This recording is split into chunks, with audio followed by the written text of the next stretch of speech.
Hello? Hello ka! Sikat na pud kaayo ang atong alma mater ka, ang University of Mindanao. Dini sa Middle East, kay naa na po na-produce ng mga top-notchers. Dungan pag yun sa ika-79 years anniversary. Tinuod na ga, 79 years na ang atong alma mater, ang University of Mindanao. Ug ang mga bagong top-notchers, mao sila Rica May Marbebe, top 5, ug Jasper Enumerables, top 8 sa May 2025 Licensure Examination for Certified Public Accountants, ang pinakalisod sa tanan board exam. Wow! Halos kada board exam na agit top-notchers ang UM. Anong daghang top-notchers ang UM ka? Husto ga, tungod ka na sa quality education nga gi-maintain sa University of Mindanao. Ma-maintain ang dekalidad nga edukasyon unang-una tungod kay ang UM adunay mga hanas o competent nga mga professors. Ikaduha, ang UM adunay moderno nga pagtudlo, pinasubay sa international nga paagi ug nagbaton usab og modernong kagamitan og pasilidad. Dako og lapad ang campus nga miabot sa 28 ka ektarya, mao nga conducive kaayo sa pagtuon.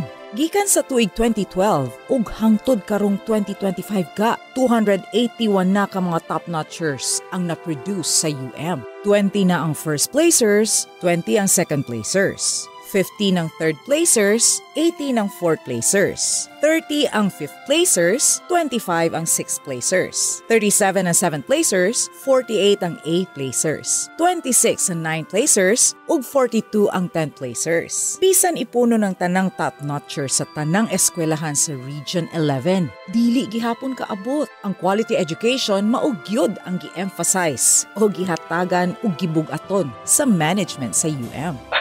Yawa na yun sa atong alma mater no? Ang University of Mindanao, lupig sila tanan. Sukad sa una hangtod karon, di kalidad yun ang edukasyon nga gihatag sa University of Mindanao. O affordable o barato pag yun kayo. Tungod ni ini nga quality education nga ginahatag sa UM ga, giilang best performing school, ilabi na sa research, licensure examinations, ug ang dali nga pagkadawat sa trabaho sa mga graduates ni ini. Tungod sa quality education, daghan ang mga pasidungog ug mga awards sang UM, gikan sa mga prestiyo sa mga institusyon, organisasyon, mapribado man ug gikan sa gobyerno.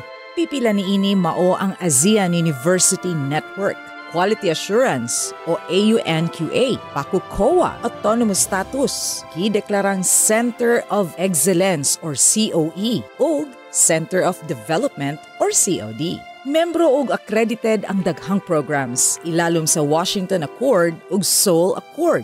Parehong mga international nga standards ug gi-recognize globally. Kuyawa na yun sa atong alma mater ka, ang University of Mindanao. O sige ka ha kay humana mong break. Trabaho na akong balik. Love you ga. Bye. Mwah. Love you too ga. Bye. Mwah. Hatagi og maayong edukasyon ang inyong mga anak. Ipa-enroll sa University of Mindanao. For admission, call 2275